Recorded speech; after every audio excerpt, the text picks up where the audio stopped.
যারা ৩ আগস্টেও পোস্ট দিয়েছিল যে এক দফার কবর দে, তাদেরকে নিয়ে যদি আপনি কমিটি করেন তাহলে অবশ্যই আমাদের আপত্তি আছে।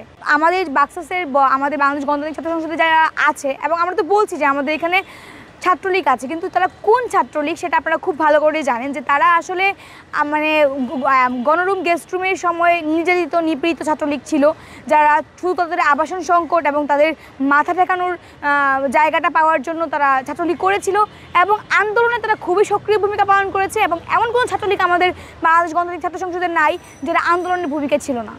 আমরা যদি বলি যে এমন কোনো ছাত্রলীগ আমি চাই না যে কোনো জায়গায় পুনর্বাসিত হোক যারা ছাত্রলীগের হয়েই কাজ করেছিল, তখন যারা ৩ আগস্টেও পোস্ট দিয়েছিল যে এক দফার কবর দে, তাদেরকে নিয়ে যদি আপনি কমিটি করেন তাহলে অবশ্যই আমাদের আপত্তি আছে। আমরা যারা 14 তারিখে এবং 15 তারিখে ছাত্রলীগ থেকে বের হয়ে এসে আন্দোলনে আমাদের সাথে হাতে হাত মিলিয়ে আমাদের সাথে গলা গলা মিলিয়ে আওয়াজ তুলে স্লোগান দিয়েছিল, তাদের নিয়ে আমাদের কোনো আপত্তি নেই। কিন্তু যারা 3 তারিখে এক দফার কবর দেওয়া নিয়ে কথা বলেছে, সেসব ছাত্রলীগ যদি পুনর্বাসিত হয়, সেটা আমাদের এখানে হোক কিংবা দলের এখানে হোক কিংবা শিবিরের এখানে হোক, সেখানে আমরা অবশ্যই আপত্তি জানাবো। আমি বলছি যে সব কিছুর প্রমাণ অবশ্যই আছে, কারা আসলে আগে ছাত্রলীগ করেছে এবং কারা 3 তারিখ 4 তারিখ পর্যন্ত ছাত্রলীগ ছিল এবং তাদেরকে পুনর্বাসিত করা আছে, সব কিছুর প্রমাণ আছে। তো অবশ্যই প্রমাণস্বরূপ আমি বলবো যে যাদের প্রমাণ আছে তারাই হচ্ছে যে আমি জানি পুনর্বাসিত হোক। কিন্তু যদি এমন মনে হয় যে তারা আন্দোলনে সক্রিয় ভূমিকা পালন করেছে, আন্দোলনের সামনের সারিতে ছিল, আমাদের সাথে মানে সাহায্য করেছে এবং তারা আন্দোলনের পক্ষে ছিল, তাদেরকে আমার মনে হয় না যে কমিটিতে রাখা, বা যেহেতু মানে আদর্শিক জায়গা থেকে তারা যদি মনে করে যে তাদের আদর্শ ওই জায়গায় মিলছে, তারা ছাত্রদল করতে চায়, তাহলে তারা ছাত্রদল করবে, আমাদের তো কোনো সমস্যা নেই। যুক্তরাষ্ট্রের 1 নম্বর জিম চেইন গোল্ড জিম এখন আবারও বাংলাদেশে। বসুন্ধরা আবাসিক এলাকা ও বসুন্ধরা সিটি শপিং মলে। না, আমাদের নেতৃত্বের ব্যাপারটা হয়েছে কি যে সাধারণ শিক্ষার্থীরা যখন বের হয়ে আসছে, তো আমাদের যে মেয়েগুলো আছে বিভিন্ন, বিশেষ করে তো মেয়েদের হল থেকে মানে মিছিলগুলো বের হয়ে আসছে, এখন যেই মেয়েগুলো আমাদের হলে আছে তারা কিন্তু হল রাজনীতির বিপক্ষে অবস্থান করতেছে এবং তাদের কমিটমেন্ট এরকম, যদি বাংলাদেশ গণতান্ত্রিক ছাত্র সংসদ থেকেও হল কমিটি দেওয়া হয় তাহলে তারা হল মানে ছাত্র সংসদ থেকে পদত্যাগ করবে। তো যেই মেয়েগুলো হল রাজনীতি চায় না, হতে পারে তারা ছাত্র মানে বাক্সাসের নেত্রী, কিন্তু তারা কিন্তু হল রাজনীতি চায় না। তো সাধারণ শিক্ষার্থীদের সাথে মিশে তারা মিছিল নিয়ে বের হয়ে আসছে ঠিকই, কিন্তু তারা কিন্তু তাদের মতকে, তাদের চিন্তাভাবনাকে তুলে ধরেছে। আল্লাহ, আমরা যারা ডাকসু চাই বা যারা দেখবেন যে আন্দোলনের সামনে আসছে, তারা কিন্তু অলরেডি তার প্রার্থীতা ঘোষণা করে দিয়েছে এবং তারা চায় ডাকসু হোক এবং 9 সেপ্টেম্বরে ডাকসু হোক।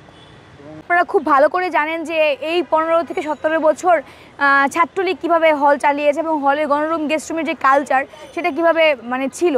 তো সেই গণরুম গেস্ট রুমের কালচার কখনোই কেউ চায় না যে আবার ফিরে আসুক। সেই জায়গা থেকে আসলে হল রাজনীতি নিয়ে আমাদের এক শঙ্কা আছে এবং আমরা চাই না যে কখনও আবার সেই গণরুম গেস্ট রুমের কালচার ফিরে আসুক। এবং আমরা দেখতে পাচ্ছি যে ছেলেদের কোনো হলে এখন কোনো আবাসন সংকট নেই, প্রত্যেকটা হলে বৈধভাবে সিট দেওয়া যাচ্ছে। সেই যদি আবারও হল রাজনীতি চলে, তাহলে দেখা যাবে যে এই বৈধ সিট দেওয়ার ব্যাপারটা প্রশাসন থেকে আবারও ছাত্রদের হাতে চলে যাবে, রাজনৈতিক হয়ে যাবে। সেই জায়গা থেকে যেহেতু আমরা শঙ্কায় আছি যে এইভাবে গণরুম গেস্ট রুম কালচার চালু হতে পারে, সেই জায়গায় আমরা চাচ্ছি যে হল রাজনীতি না থাকুক, এবং হল রাজনীতি যদি থাকে সেটা কোন উপায়ে থাকবে, কোন বিধিবিধানে থাকবে, কোন রূপরেখায় থাকবে, সেটা নিয়ে আলাপ আলোচনায় বসা যেতে পারে। কেন্দ্রিক রাজনীতি কিন্তু কোনো ব্যাপার না, আমরা কিন্তু ক্যাম্পাস রাজনীতি মানে নিষিদ্ধ করছি না। আর যারা মানে নেতৃত্ব দিবে তারা হলে কাজ করবে, কিন্তু এই কাজ করার কিন্তু নীতিমালা বা এই কাজটা তারা কিভাবে করবে সেটা তো আমরা বললাম যে সবার সাথে একত্রিত হয়ে আলাপ আলোচনা করে আমরা মানে নির্ধারণ করব। এবং একই সাথে বলতে চাই যে হল পলিটিক্স আসলে যে হলেই আমাকে সবার সামনে নিজেকে প্রমাণ করে এসে তারপরে আমাকে ক্যাম্পাস রাজনীতি করতে হবে, কেন্দ্রীয় রাজনীতি করতে হবে, ব্যাপারটা কিন্তু এমন না। আমি চাইলে ক্যাম্পাসের সার্বিক যে কোনো কাজ আমি করতে পারবো যদি আমার সদিচ্ছা থাকে। ডিপেন্ড করে যে আপনি নিজেকে কোনভাবে কাজে লাগাচ্ছেন, কীভাবে ছাত্রছাত্রীদের জন্য কাজ করতে চাচ্ছেন এবং আপনার নিয়তটা কেমন, আপনার সদিচ্ছাটা কেমন। না, আমাদের হলে কোনো কার্যক্রম নেই এবং আমরা হলে কোনো কমিটি কখনো দিব না, সেই কমিটমেন্টেই আছি এবং সেই কমিটমেন্ট আমরা কখনো ব্রেক করব না। এবং একই সাথে বলতে চাই যে যারা হল কমিটি দিয়েছে, আমরা কিন্তু আমাদের সংবাদ সম্মেলন পরের দিন করেই আমরা বলেছি যে আসলে আমি ব্যক্তি মিতু, আমি যদি কোনো একটা হলে, আমি তো একটা হলে অ্যাটাচড, সেই হলে যদি আমি কাজ করতে যাই, যদি হলের সাথে আমি হলের বিভিন্ন ইস্যু নিয়ে কাজ করতে চাই, তখন আমি আসলে কিভাবে কাজ করব, সে কাজ করার নীতি বিধিবিধান কি হবে সেটা নিয়ে তো অবশ্যই আলাপ আলোচনার ব্যাপার অবশ্যই আছে। তো সেই জিনিসগুলো সকল ছাত্র সংগঠন মিলে একত্রে মিলিত হয়ে সেটা সিদ্ধান্ত নিবে যে আমরা কিভাবে হলগুলোতে কার্যক্রম করব এবং কিভাবে হলের ছেলে মেয়েদের জন্য আমরা কাজ করতে পারি, তাদেরকে নিয়ে তাদের বিভিন্ন ইস্যুগুলো সলভ করতে পারি, তারাই নির্ধারণ করে দিবে আসলে আমরা কিভাবে কাজগুলো আগায় নিয়ে যাব। আমি ডাকসু নির্বাচন 2025-এর কেন্দ্রীয় সংসদ নির্বাচনে একজন প্রার্থী হওয়ার ইচ্ছা পোষণ করতেছি। আমি চাচ্ছি যে